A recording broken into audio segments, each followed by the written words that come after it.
6 मई 1857 मेरठ छावनी में 90 हिंदुस्तानी सवारों की एक कंपनी को प्रयोग के तौर पर नए किस्म के कारतूस दिए गए। ये वही कारतूस थे जिनके बारे में कहा गया था कि इनमें गाय और सूअर की चर्बी लगी है। इन कारतूसों को दांत से काटकर चलाना था। 90 में से 85 सिपाहियों ने उन कारतूसों को इस्तेमाल करने से मना कर दिया। इन 85 सिपाहियों का कोर्ट मार्शल हुआ। आज्ञा न मानने के जुर्म में उन्हें 8 से 10 साल कैद की सजा सुनाई गई। 9 मई की सुबह उन 85 बंदी सिपाहियों को परेड मैदान में लाकर खड़ा किया गया। उनके सामने गोरी फौज और उसके साथ तोपखाना भी खड़ा किया गया। इस दृश्य को दिखाने के लिए छावनी के बाकी सिपाहियों को भी बुलाया गया ताकि वो भी सबक लें। बंदी बनाए गए सभी 85 सिपाहियों की वर्दियां उतरवा ली गईं। बेड़ियां डाल दी गईं। इस तरह अपमानित करके उन्हें जेलखाने ले जाया गया। अपने साथियों के साथ हुए इस जुल्म को देखकर वहां खड़े भारतीय सिपाही भीतर ही भीतर दुख और गुस्से से परेशान हो उठे। उसी दिन शाम को जब मेरठ छावनी के बाकी सिपाही बाजार में घूमने गए तो सभी ने उन्हें नफरत की निगाह से देखा। लो, ये आ गए बड़े सूरमा, अंग्रेजों के गुलाम। इनके भाई जेल में बंद हैं और ये यहाँ मूछें तानकर मक्खियां मारने आए हैं। मक्खियां मारने नहीं, चूड़ियां पहनने आए हैं। हाँ। अरे तो देर किस बात की है? लो भैया, पहन लो चूड़ियां। सिपाहियों के लिए ये अपमान बर्दाश्त करना मुश्किल हो गया। बैरकों में उसी रात गुप्त सभाएं हुई। न कोई सो सका, न किसी को चैन आया। 9 मई की ही रात को सिपाहियों ने दिल्ली के नेताओं को खबर भेज दी कि हम विद्रोह कर रहे हैं और कल या परसों तक दिल्ली पहुंच रहे हैं। अब हमारे लिए 31 मई तक रुकना मुश्किल है। 10 मई 1857 उस दिन रविवार था। मेरठ शहर के अंदर नगर निवासी और हजारों हथियारबंद ग्रामवासी इकट्ठा हो रहे थे। उधर छावनी में वो सुबह आई जिसका क्रांतिकारी सिपाही सारी रात बेताबी से इंतजार करते रहे थे। उनका दल सबसे पहले जेलखाने की ओर बढ़ा। उन्होंने जेल की दीवार तोड़ दी और जेल में घुस गए।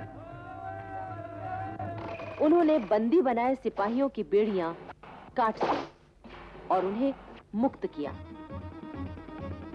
जेल के जेलर भी क्रांतिकारियों से मिल गए थे। उन्होंने न तो कोई विरोध किया और न अंग्रेज अफसरों को खबर ही दी।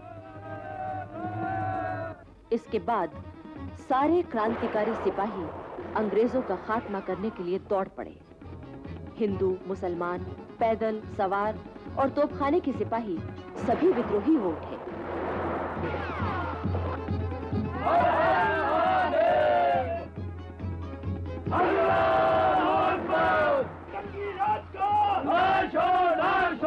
सब तरफ एक ही नारा गूंज उठा। उस दिन मेरठ में बहुत से अंग्रेज मारे गए। बंगलों, दफ्तरों और होटलों में आग लगा दी गई। शहर और छावनी दोनों जगह भयंकर विद्रोह छिड़ चुका था। तारों को काट दिया गया था और रेलवे लाइन पर क्रांतिकारी सिपाहियों का पहरा लगा था। 11 मई 1857 की सुबह 8 बजे क्रांतिकारियों का दल दिल्ली पहुंचा। वे 10 तारीख की रात को ही मेरठ से चल दिए थे। दिल्ली के क्रांतिकारी नेताओं को तो उनके आने की खबर थी, लेकिन अंग्रेज अफसरों को कुछ भी पता नहीं था।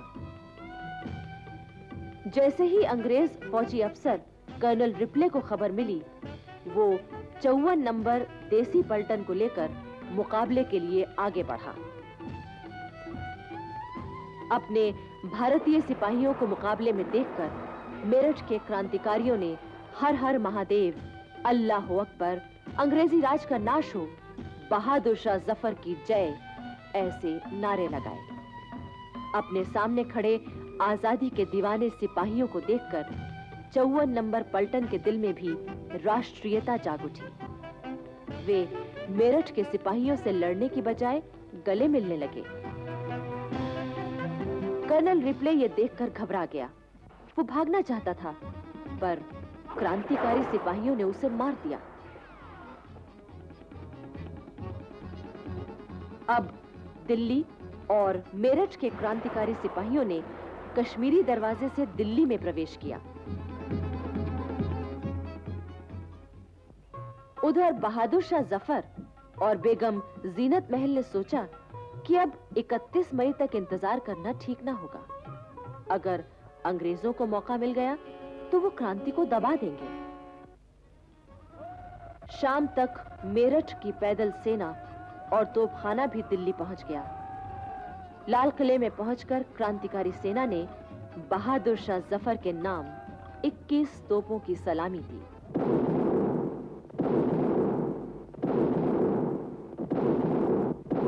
बहादुर शाह के पास पहुंचकर क्रांतिकारी सिपाहियों ने उन्हें सलाम किया और मेरठ का हाल सुनाया। मेरा खजाना खत्म हो चुका है, मैं आप लोगों को तनख्वाहें कहां से दूंगा? हम लोग हिंदुस्तान भर के अंग्रेजी खजाने ला लाकर आपके कदमों में डाल देंगे। अगर आप लोगों में कुर्बानी का इतना हौसला है तो मैं आपका साथ दूंगा। वैसे आप जानते हैं कि मैं बूढ़ा और कमजोर हूँ, इसलिए आपको अपना रहनुमा तो चुनना ही होगा। बहादुर शाह जफर की जय! बहादुर शाह जफर की जय! एक बार फिर लाल किले पर बहादुर शाह जफर का हरा और सुनहरा झंडा फहरा उठा। इसके बाद क्रांतिकारियों ने अंग्रेजों के तमाम खजाने, बैंक, इमारतें आदि अपने कब्जे में ले ली। जहां जो अंग्रेज मिला उसे कत्ल कर दिया गया।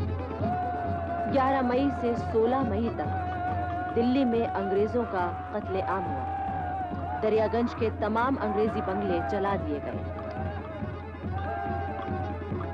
अब बारी थी दिल्ली के शस्त्र भंडार की, जिसमें करीब 9 लाख कारतूस, 10,000 बंदूकें और बहुत सा गोला बारूद था।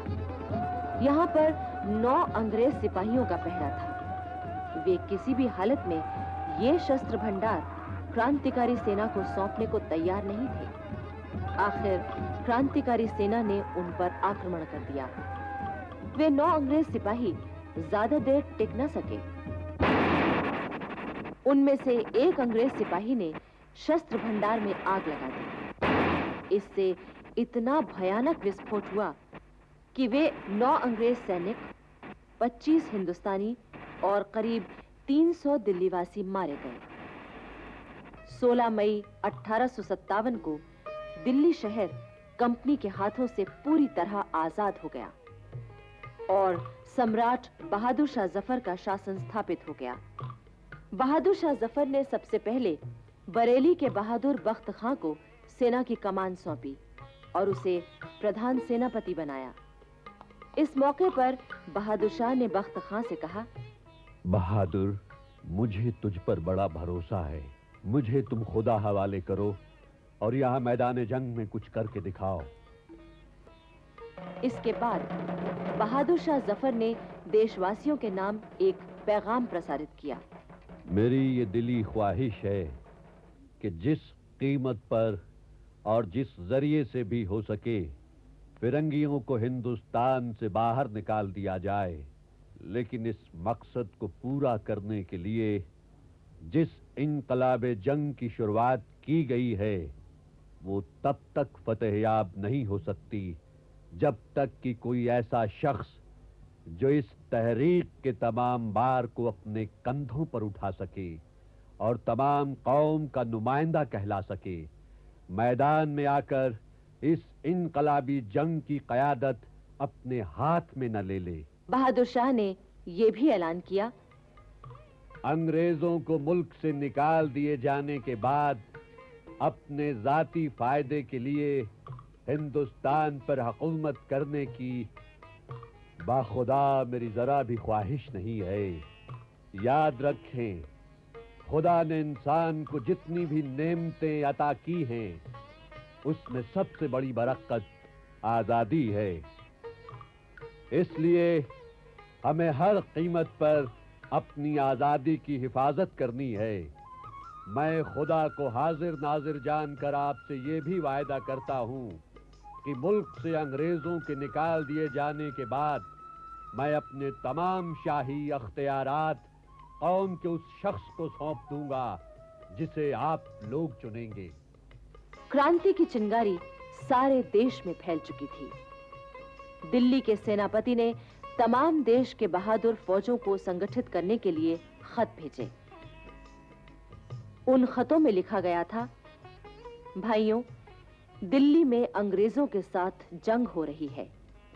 खुदा की दुआ से हमने अंग्रेजों को जो पहली शिकस्त दी है, उससे वो इतना घबरा गए हैं जितना किसी दूसरे मौके पर इन शिकस्तों से भी ना घबराते। बेशुमार हिंदुस्तानी बहादुर दिल्ली में आकर जमा हो रहे हैं। ऐसे मौके पर अगर आप खाना वहां खा रहे हैं तो हाथ यहां आकर धोइए। शाहों का बादशाह जहां पना हमारा दिल्ली का शहंशाह आपका इस्तकबाल करेगा और आपकी खिदमत का सिला देगा। हमारे कान इस तरह आपकी तरफ लगे हुए हैं जिस तरह रोजेदारों के कान अजान देने वालों की तरफ लगे रहते हैं। हम आपकी तोपों की आवाज सुनने के लिए बेचैन हैं। हमारी आंखें आपके दीदार की प्यासी उसी तरह सड़क पर लगी हुई हैं जिस तरह कासिद की आंखें लगी रहती हैं। आइए, आपका फर्ज है, फौरन आइए।